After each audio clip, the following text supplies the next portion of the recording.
ուղղակի հիշեցնել իմ ելույթի ժամանակ նախորդ նիստերից մեկում ես ուղղակի նշում եմ շատ կոնկրետ նշված փաստեր, որոնք իրականությանից առաջ չունեն։ Հիմա ներկայացրել եմ իմ մեղադրանք, որի մեջ օրինակ ինձ լիազորությունները իմ վրա կապել, որոնք ես չունեի, կամ գործողություններ, որոնք կանանպես չեմ արել, կամ փաստեր, որոնք իրականության հետ կապ չունեն։ Նույն Արցախի հանրապետության պաշտպանական հանրակ եւ այլն։ Եվ ոչ ոքի առարկել։ Եվ սա փաստեր է, կամ իշխանության փոխանցում եւ այլն։ Հիմա ես նշել էի նաեւ, որ գիտեմ որտեղ այս մեղադրականը գրվել ժամանակ։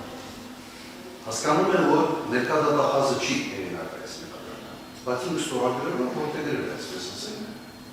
Այն մի շատ աբսուրդային կետեր, որոնք այստեղ կան։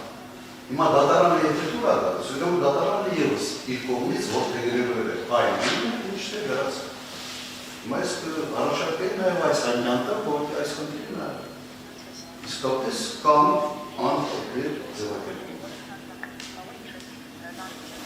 Եթե դատարանը պատրաստ է որտեղ գրել է սապները դառնա, որտեղ անխոչարին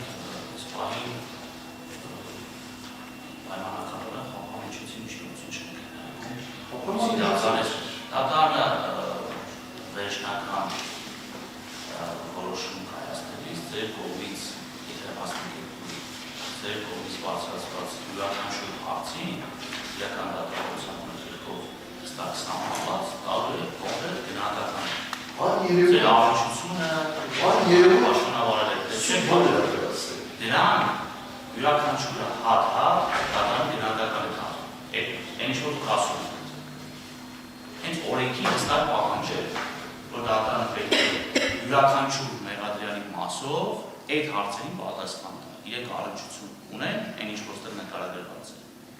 Կամ նկարագրված է հանցանք է, թե ոչ, առնչություն ունեն, թե ոչ։ Եթե առնչություն ունեն, մեր համանadrության հատասով բաներ է դրած։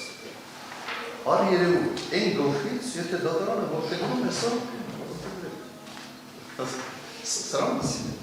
Ես հասկանում եմ ինչ է դուք ասում, այո, հետարդել, մեղադրան, եւ այդ հասկանալի է, բայց կա ուղղակի ձևակերպում է։ Որը ձևակերպումը փոխեին կամ անեին, չգիտեմ։ Հիմա ասպեկ չեք կարել, ուրեմն եթե մի աբսուրդ բան է մտցրացել, ուրեմն այդ աբսուրդը պիտի ամբողջ դատականիստերով գնա։ Լավ, անխոչար, արձանագրվեց ձեր